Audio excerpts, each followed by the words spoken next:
So just confirming, Agata, we're ready to go. Yes, we are, Mr. Chair. Thank you. Excellent, thank you. Well, with that, I'd like to welcome everybody to today's Audit and Finance Committee meeting for the Emtsc. It is June 2nd, 2022. Just a reminder that the meeting is now recording and it is being live streamed to YouTube for the public's awareness. Today's committee meeting is a hybrid meeting with some members and participants located physically at the Commission's offices and others participating from their respective homes or places of work for the duration of the recording. Thank you to those who have joined us today and to the members of the public watching our live stream or later the recording of this meeting. Moving on, we'll go to our land acknowledgement, and on behalf of the Audit and Finance Committee, we would like to acknowledge the traditional land on which we are gathered is Treaty 6 land. We would like to thank the diverse Indigenous peoples whose ancestors' footsteps have marked this territory for centuries, such as the Cree, Dene, Saulteaux, Nakota Sioux, and Blackfoot peoples. We also acknowledge this as the Métis homeland and the home of the largest concentration of Inuit south of the 60th parallel. It is a welcoming place for all peoples who come from around the world to share the Edmonton metropolitan region as a home. Committee members, we have an agenda in front of us. I'll just look to our administration first to see if there are any amendments or adjustments to that agenda. No, Mr. Chair. Thank you very much. And seeing none, I would look for a motion to accept that agenda as presented. Mr. Finstead, I see your hand is raised. I presume you'd like to make that motion. I shall. I move the June 2nd, 2022 agenda be adopted as presented. Excellent. Thank you very much for that motion. Any comments, questions, or debate on that motion? Seeing none, then I will call to question the motion on the floor to accept the agenda as presented using the raise hand function. All those in favor? And I do see Councillor Houston down at the bottom there. So we will call that carried with the 3 members who are present.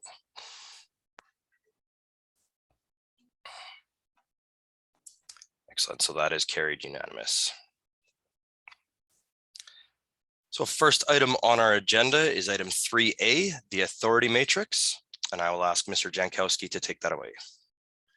Thank you, Mr. Chair. I'm going to start, and then I will be turning it over to Lori Shea Smith, our CFO. What we've got before the committee today is a series of recommendations with regards to our delegated authorities and our procurement bylaw or our procurement process. Over the course of the last number of months since the original stand-up or the original creation of the commission, we've been working under an authority matrix which had been reviewed at about the 6-month mark, and at that point we weren't suggesting any changes. And we've also been operating under a procurement and expenditure policy that the board had approved in early 2021. Under those 2 pieces of governance, or under those 2 governance documents, we've been over the course of the last number of months undertaking a number of procurements successfully, and we've executed a number of contracts as well as contract extensions. We've been working within the parameters of those 2 original documents, and we at the administrative level feel that while those documents have adequately governed our approach and our interactions with the board in terms of getting the board's approval, we feel confident in proposing to you today a series of minor adjustments to those documents, and actually the division of what had been in the original authority matrix into 2 separate documents, one which would be focused on governance related issues and the other one which would be focused on the delegation of transactional authorities, if I can put it that way. We've also got some suggested revisions to the procurement policy. While the current procurement and expenditure policy has governed us well, we have experienced some minor delays in terms of getting certain issues before the board to conform fully with the requirements of that originally drafted procurement and expenditure policy.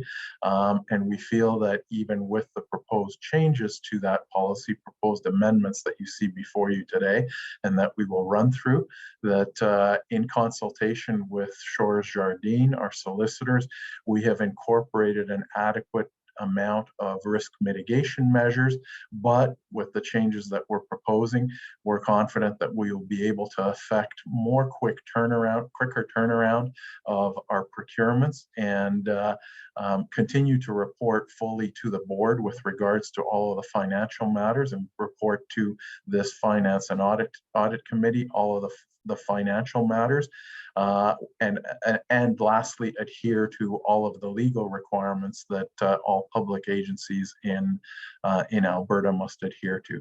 So we've got a series of amendments that we have proposed. There are a series of slides. You've got 3 documents in front of you in the package that was the agenda package that was distributed. And with that, I will turn over the presentation to Lori, who can run through those, at the conclusion of which we will be happy to answer any questions and take the direction of the committee. Thank you, Paul. And we're very pleased to bring this to the committee today for consideration and for recommendation to the board for approval at the June board meeting. So as Paul said, our procurement framework, the one that we have in place now, contains the approved authority matrix, and it was approved by the board in February of 2021. It was actually at the second board meeting right after the board was established in February 2021. So the authority matrix as it exists today contains both governance and transactional categories. The proposed revisions include a separation of those 2 categories into 2 documents. And so they'll be standalone policies. So we've proposed to rename the authority matrix to the governance authority matrix. That retains the board governance items that was included in the original authority matrix. These are type of items like the authority to be able to adopt and pass bylaws. The board has to authorize all of the commission's borrowings.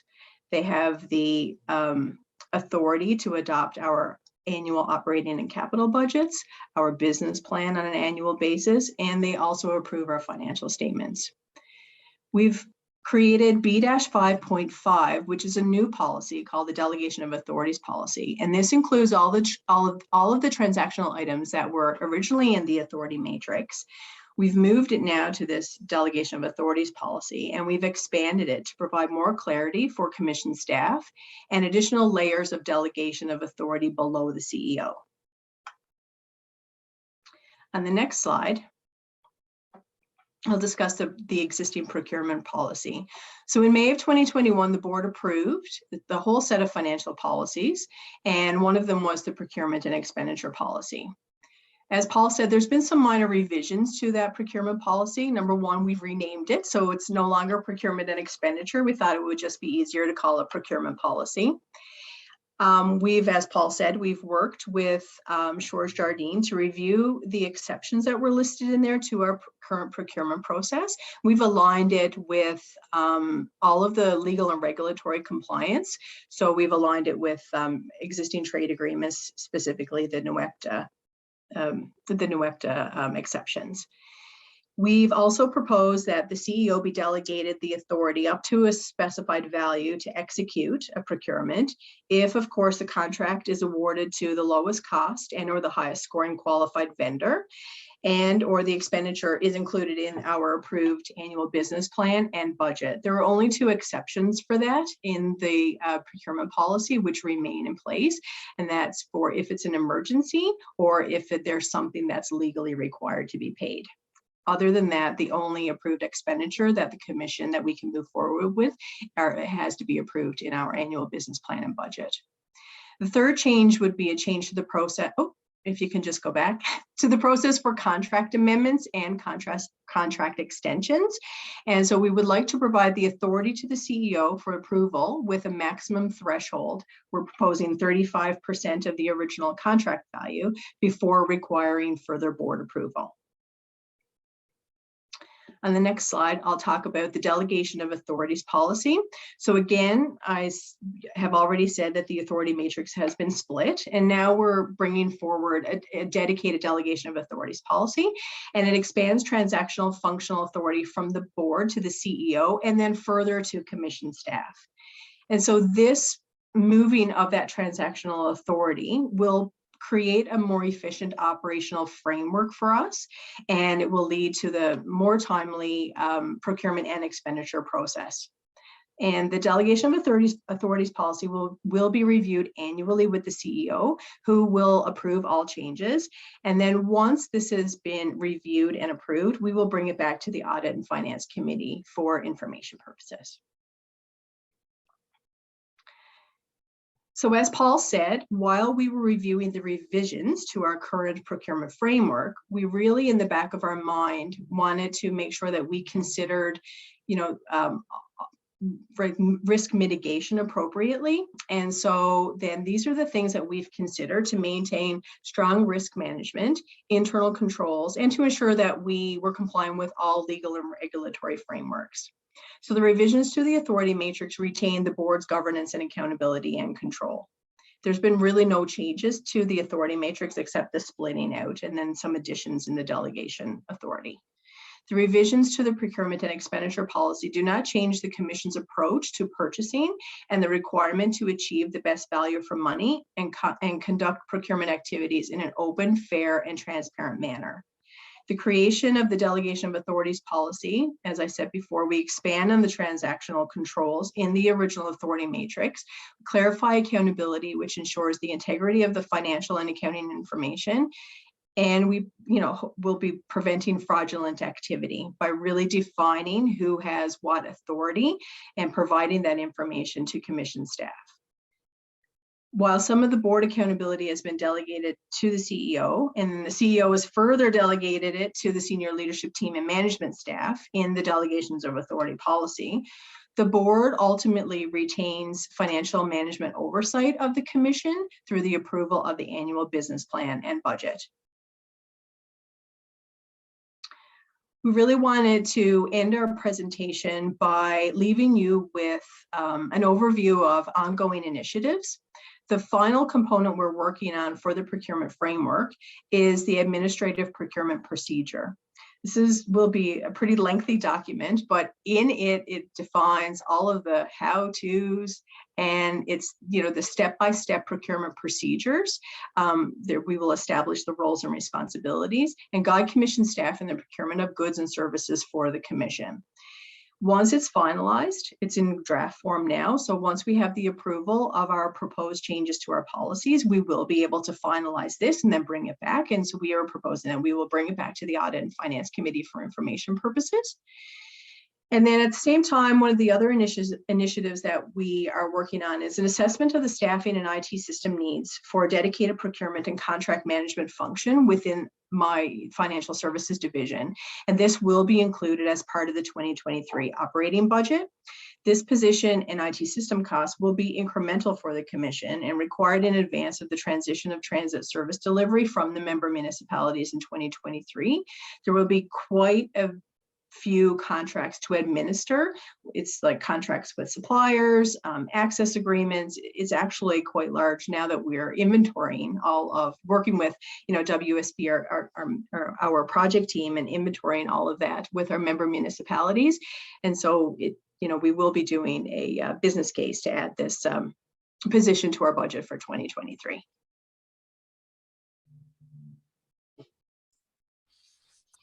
Excellent. Thank you very much for that. And so I'll just look to Mr. Jankowski. Is there anything that you wish to add before we move into discussion? I think the only thing I would add is that I think the two key documents here, the authority matrix and the procurement policy that you see before you. I think the authority matrix will be reviewed on a regular basis, and any suggested changes would be brought forward as required or as suggested by the administration, or certainly if the board feels at any time that there's something that needs to be refined or reviewed within the context of the authority matrix, we will certainly take the direction to review and report as needed or as desired by the board.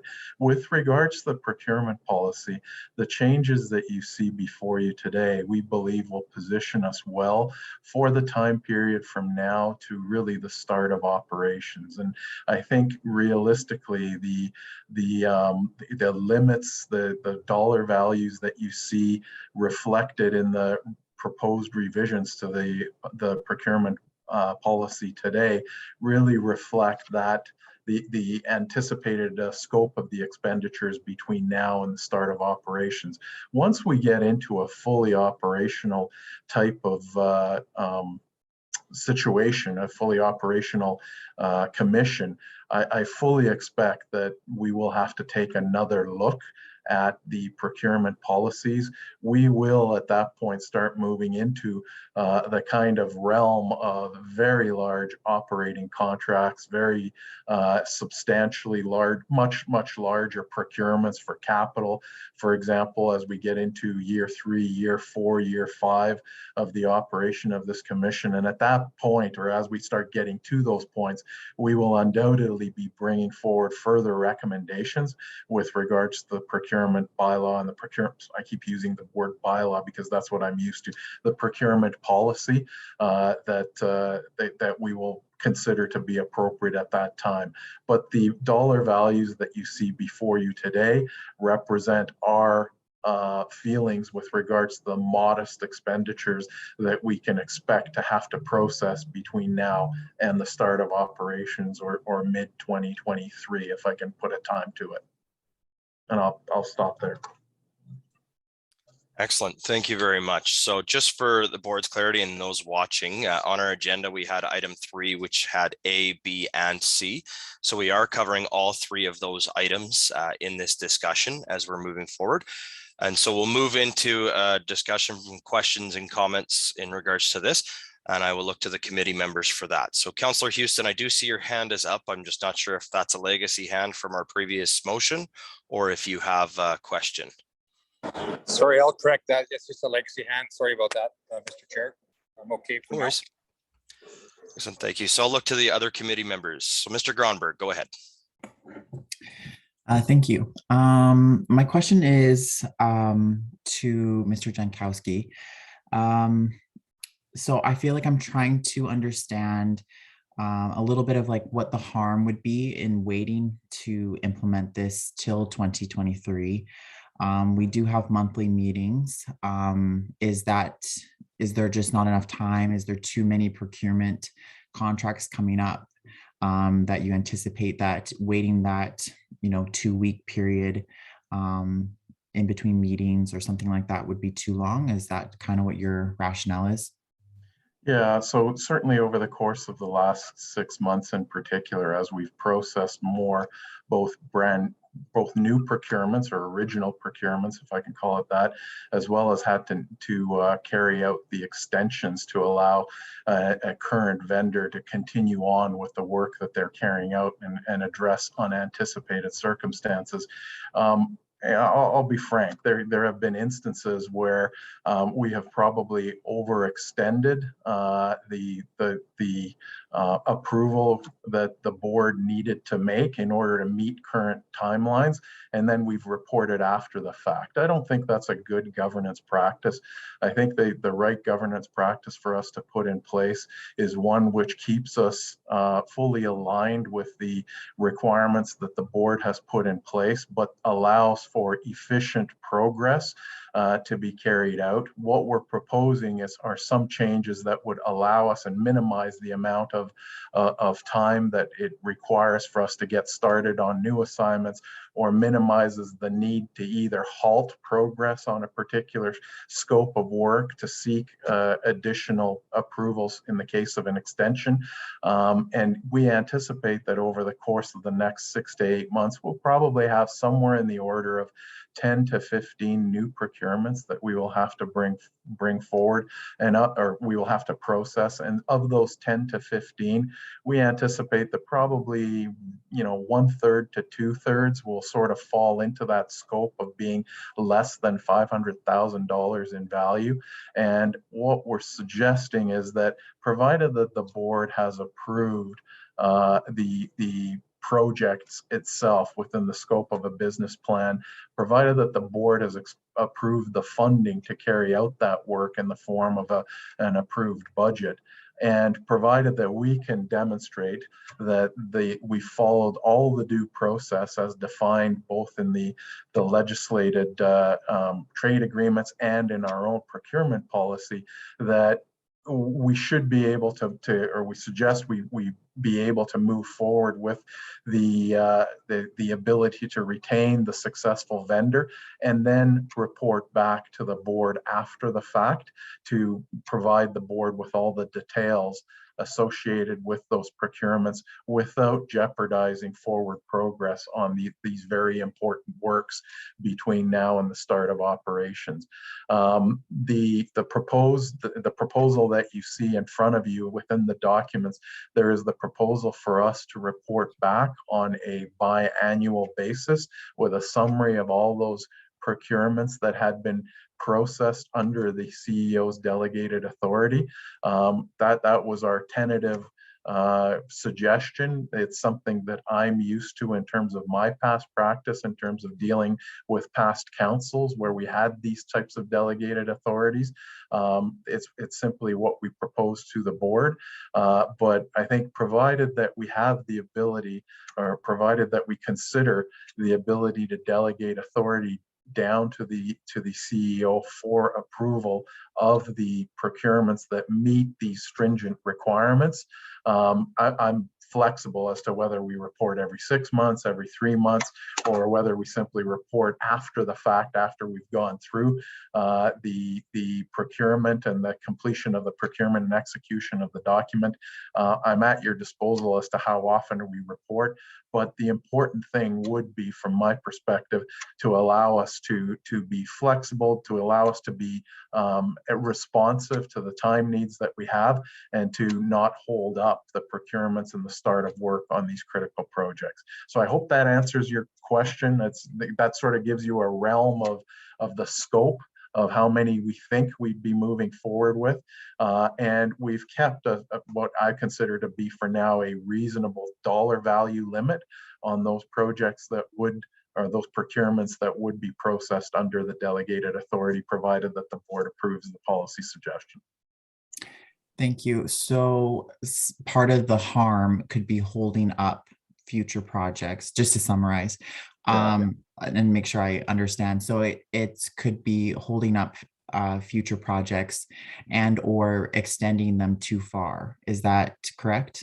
No, it's holding up. It's holding up either a new procurement, or holding up an existing, like an extension to an existing assignment, where we know we've got to process some additional scope of work to the current vendor, where it makes absolutely the most sense. And we've brought forward examples of that in the last 6 to 8 months, where we said to the board, it makes the most sense from the standpoint of the commission. There's nobody else that can respond to a request within the time that we require.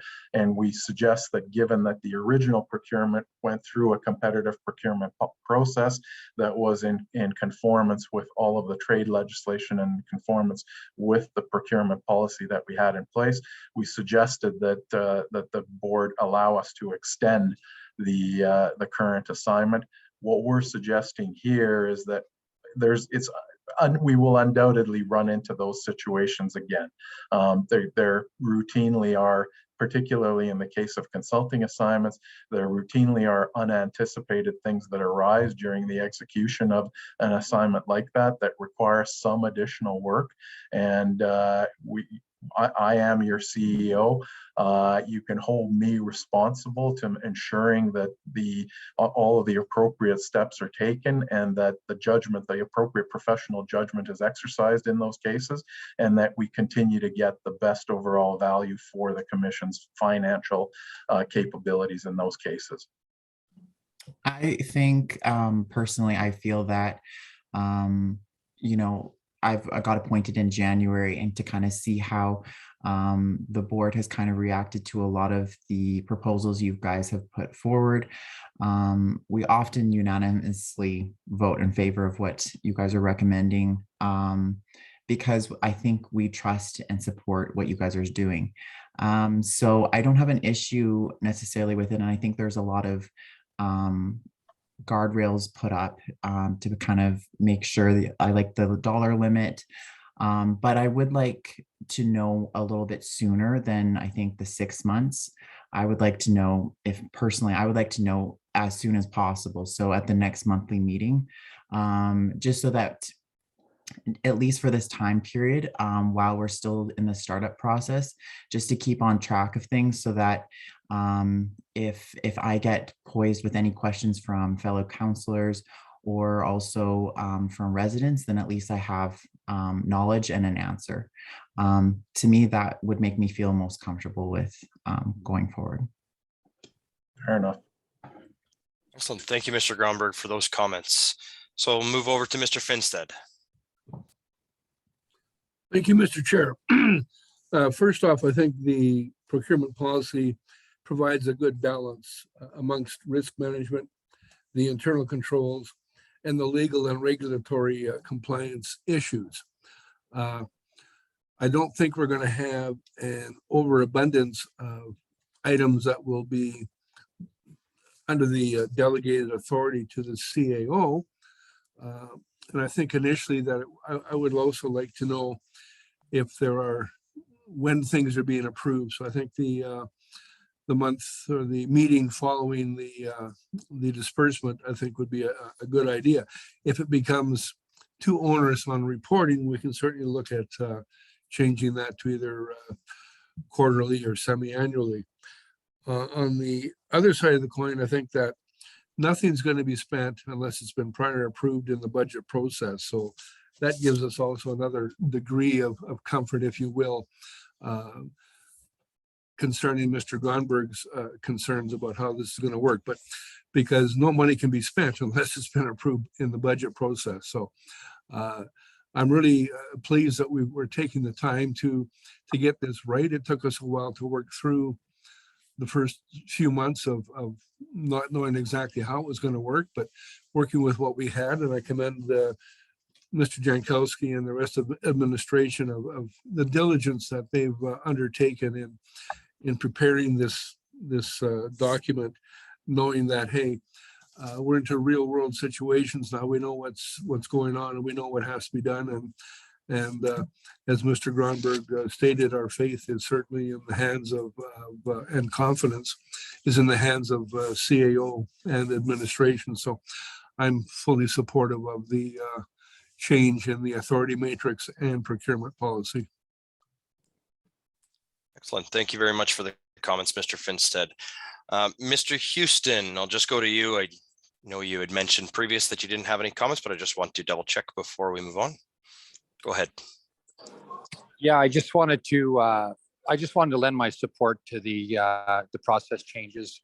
Really, the intent of this is to, assist our CEO to streamline the practices for, the work that he's got to do. I think the problematic part for him and the difficulty in regards to some of these contract procurements is in order for him to bring that back to the board for approval, on overages and stuff like that is, it's certainly going to create, it certainly creates time delays. It's got to be awkward as heck to try and, manage a lot of that. So I have a lot of trust in the process, and I'm confident that the reporting back to committee will suffice the rationale for such measures.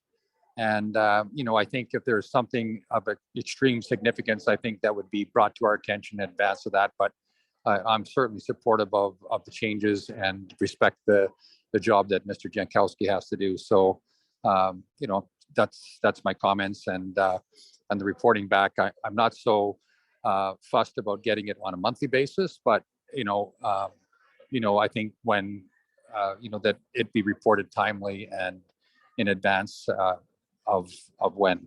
But if it can be done on a monthly basis, I'm fine with that as well. But certainly supportive of the changes. Thank you.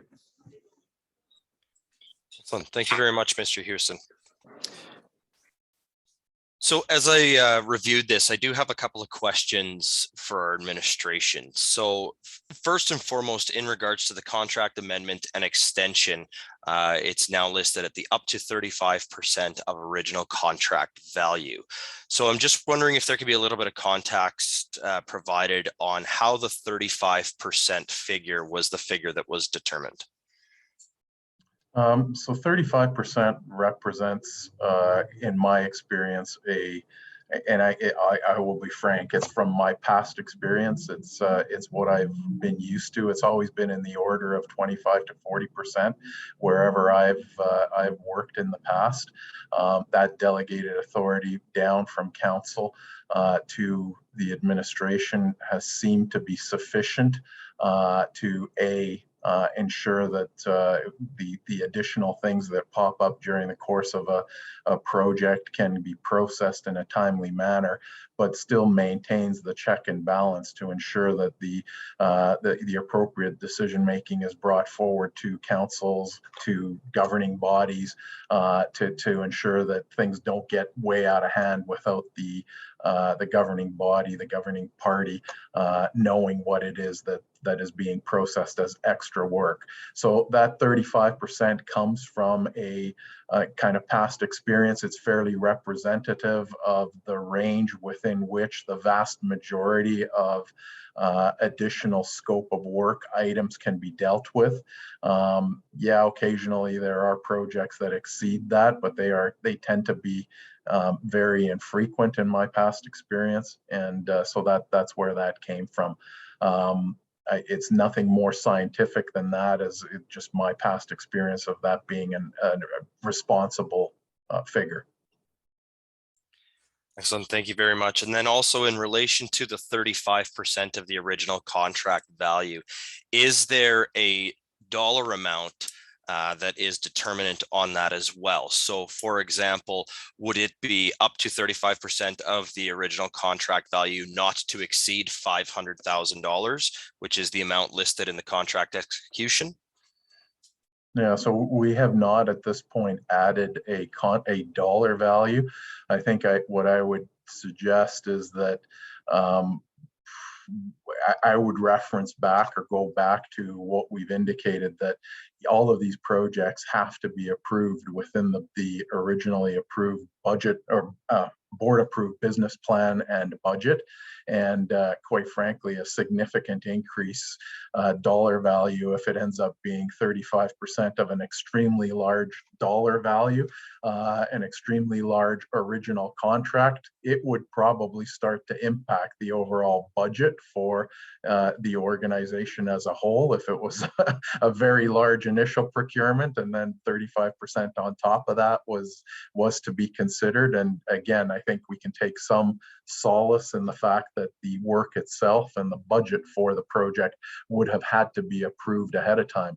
If the budget had not been approved, and if the 35% is not within an overall approved budget, then we would be bringing that back to the board and making sure that the board is aware of whatever mitigating measures we would be suggesting at that point to address the overage that would, because it would have been a completely unanticipated overage. I think what I can refer to, and I almost loathe to do this, but we have had some projects that we had estimated earlier this year, for example, and then brought forward the actual procurement, the actual award amount to the board, and demonstrated to the board that the original award is under the budgeted amount. And we had provided the board with some degree of comfort that we had adequate resourcing in the budget. So I don't want to refer to any specifics, but I just want to kind of suggest that as a due consideration. Excellent. Thank you very much. And yeah, in respect to the dollar values, I don't anticipate us entering into any contracts of that size prior to becoming operational. However, I think just due diligence and knowing that.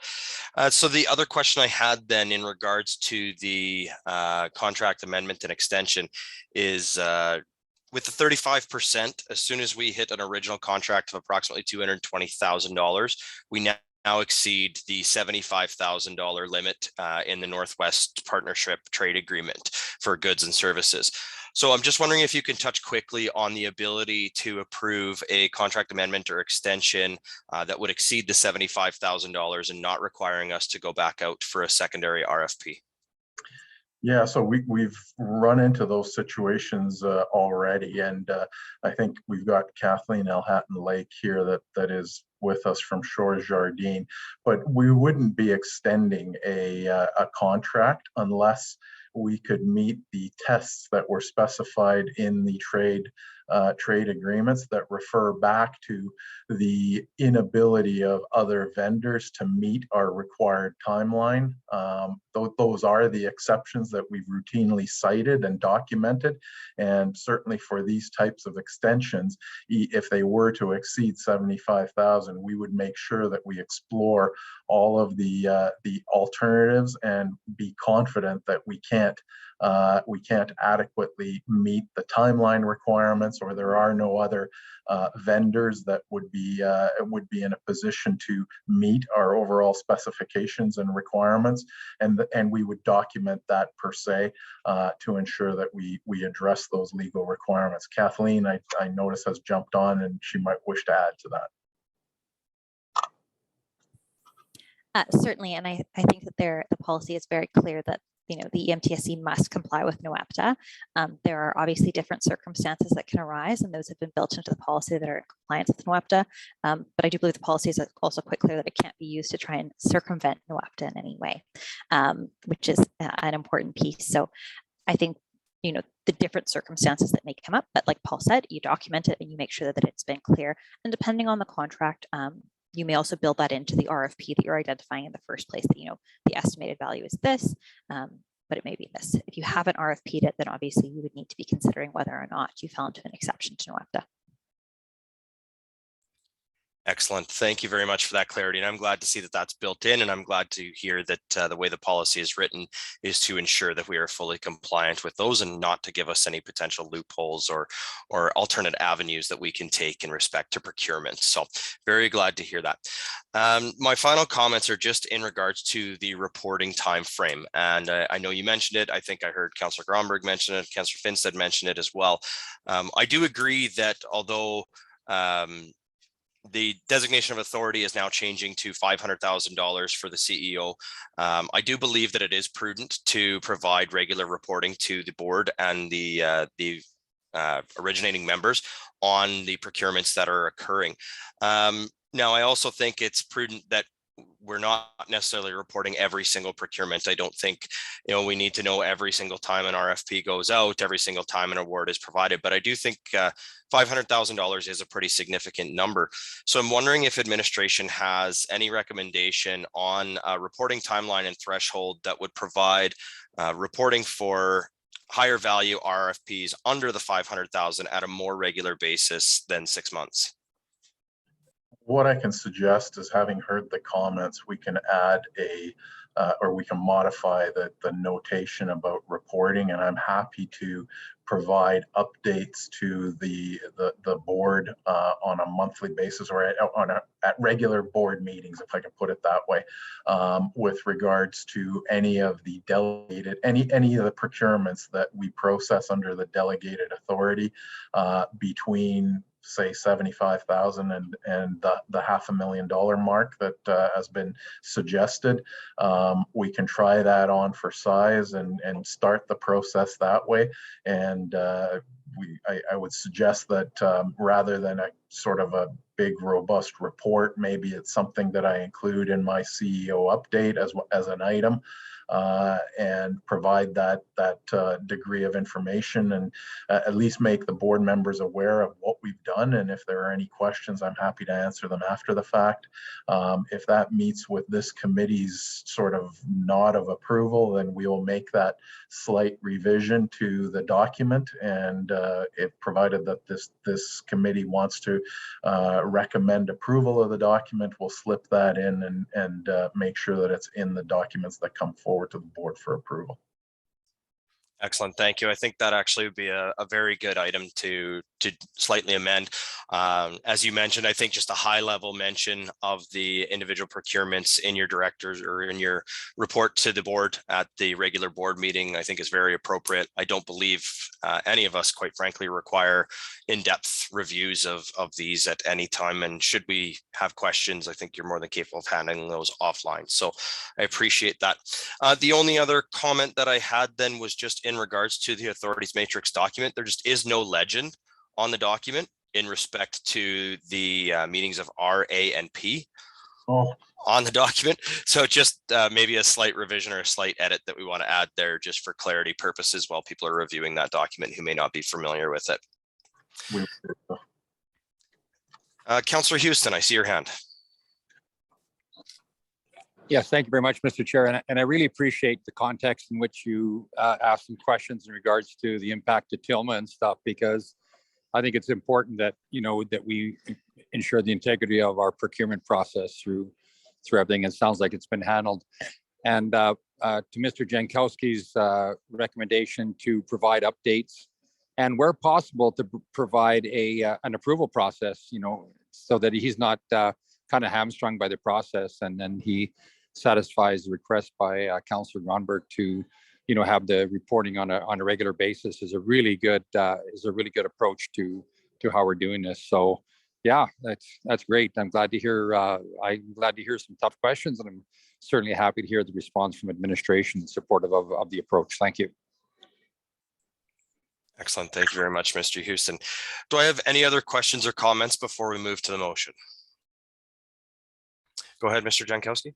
The only thing I'd like to do is really thank both Kathleen Elhatton-Lake from Shore Jardine and Lori Shea Smith. Both of them have worked extensively on the preparation of these changes, and I just wanted to recognize their dedication to this cause. So thank you. Excellent. Yes, thank you very much to all of our administration who's been involved in these. So with no other questions or comments, then I will look to a member of the committee to make the motion that's presented on the screen.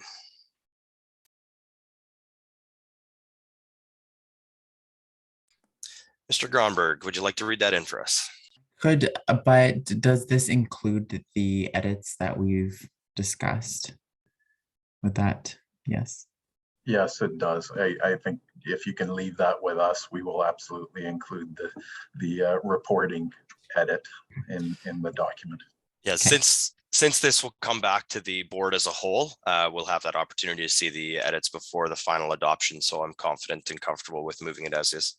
Okay, thank you. Yes, so I will move this motion that the Audit and Finance Committee recommend B-5.4-1 proposed procurement policy to the board for approval. The governance authority matrix dated June 16th, 2022 to the board for approval, and B-5.5, the delegation of authorities policy to the board for approval. Excellent. Thank you very much for that motion, Mr. Gronberg. Any opening comments? No. Excellent. Do we have any comments or debate on the motion that's on the floor? Hearing none, I will then call that question. So please use the raise hand function for your vote in favor. And that is carried unanimously. Thank you very much. And thank you to our administration again for all the hard work on that. I look forward to that being presented in our next board meeting and receiving any feedback from the remainder of the board before we officially adopt those. Before we move to our adjournment, I'll just look to our administration to see if there was anything else that we needed to cover this meeting. No, Mr. Chair. Excellent. Thank you very much. So with that, then I will move that this meeting is adjourned. I will declare that this meeting is adjourned as per process. Don't need a motion on that. So thank you all very much for your insight today. Appreciate all of the hard work from all the committee members. Thank you. Take care, everyone.